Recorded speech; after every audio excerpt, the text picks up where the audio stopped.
Hello everyone and welcome back to another video with On Point Politics, and today we're going to be looking at polling data from deep blue states that shows Donald Trump competitive for 2024. Make sure to hit the like button and subscribe to the channel if you want more content just like this. And so we see the first poll is actually out of the state of Pennsylvania. This is not necessarily a supposedly blue state because it's gotten more competitive ever since 2008, but we see Donald Trump in a five-way race is up by 4 points, and in a head-to-head matchup he'd be up 4 points. Just to give you guys an idea of what we're going to be talking about here, let's say we fill this out, right? We fill out some of the basic 2020 results. For the most part, we kind of leave those there to an extent. Iowa and Ohio get filled in. South Carolina, Alaska, Texas, Florida get filled in, as well as the state of Hawaii. Now, if we were to add, let's say, North Carolina, Georgia, because Donald Trump's odds look really good there, we can actually look at the 538 forecast here.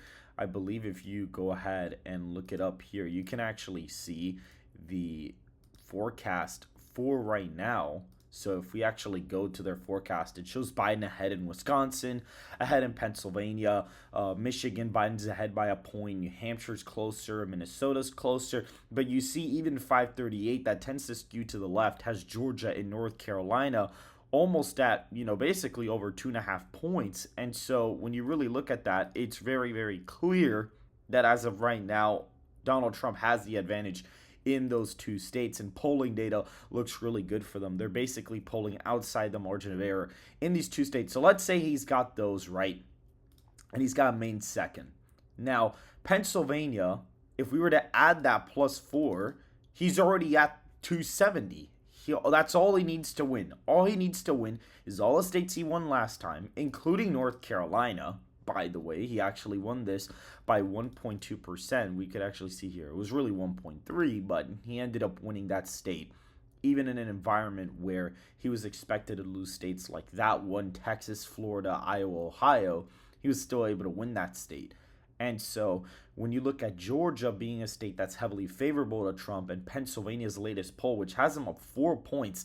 Now, the polling aggregates in Pennsylvania tend to be more accurate than most other Rust Belt states. So if we start seeing, +6, +7, polls out of there, I think the polls are going to be a couple points off in Pennsylvania. My modeling for the state actually shows it probably being around 8 to 9 points for Trump, which would be a huge difference in the Electoral College from this. But we're starting to see polls, and this was conducted essentially almost pre-debate, by the way. This was actually done pre-debate. So his lead, Donald Trump's lead, probably expanded after this, and it was a likely voter screen of 100. And so we see here the margin of error is also 3 points. So this could be off by 3.5 points and be a 7.5 point victory. The same way you could apply the margin of error, and he's actually polling outside the margin of error here too, because even if you apply it in the opposite direction, he's not even winning. Biden can't even win this state according to that poll. So that already puts Trump at 270. We look at a state like New Hampshire, which went for Biden by 7 points last time around. That's continuing to trend to the left going into 2024.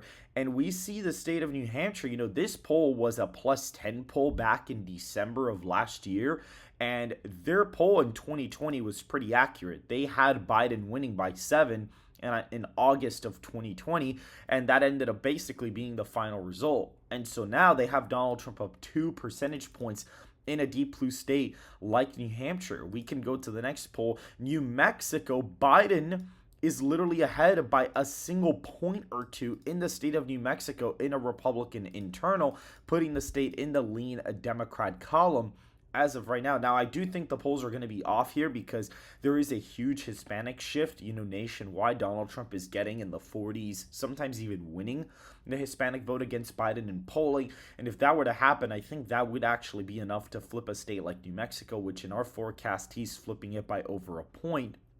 However, polling data is not quite reflecting that just yet. But even a poll like that is showing the state competitive. We see state of Michigan, a 4-point victory for Donald Trump. And again, this was conducted pre-debate. And this was actually even before the 27th and the 28th. And so that putting that in that column gives Donald Trump an extra boost. And we even see in a state like New Jersey, Donald Trump is ahead by a single point. And this was also conducted pre-debate as well. That puts Donald Trump in the lead column. That already gives him 303 electoral college votes without even worrying about Arizona, Nevada, where he's already pretty much favored to win those states. And if Michigan and Pennsylvania and New Jersey are going, presumably Wisconsin and Minnesota would also be flipping as well. And the polls in Virginia have been looking really good for Donald Trump as well. And so that spells, a electoral disaster for Joe Biden. That spells really big problems for him because Donald Trump is polling outside the margin of error in Nevada, Arizona, Georgia. He might even be polling outside the margin of error in Pennsylvania. And those states alone already give him enough of a lead to actually win. And he's leading in the polls in Maine at large. He's starting to lead in Wisconsin again. He's even taken a lead in Minnesota in a poll or two. But Biden technically still has the lead. Virginia, the aggregate's almost tied. So when you really add up the polling aggregates, you essentially get Trump with like 318 electoral college votes as of right now. But we all know polls tend to underestimate Donald Trump in polling aggregates, and a lot of these were conducted at least pre-debate, or one of the days or two of the days of the sample was conducted before the debate. So that's basically what you're looking at right now. You're seeing a map where Donald Trump is heavily favored to win the Electoral College based out of polling from deep blue states that we never thought would have been competitive before. If you guys did enjoy this analysis, please make sure to hit the like button and subscribe to the channel if you want more content just like this, and I will see you guys in the next video.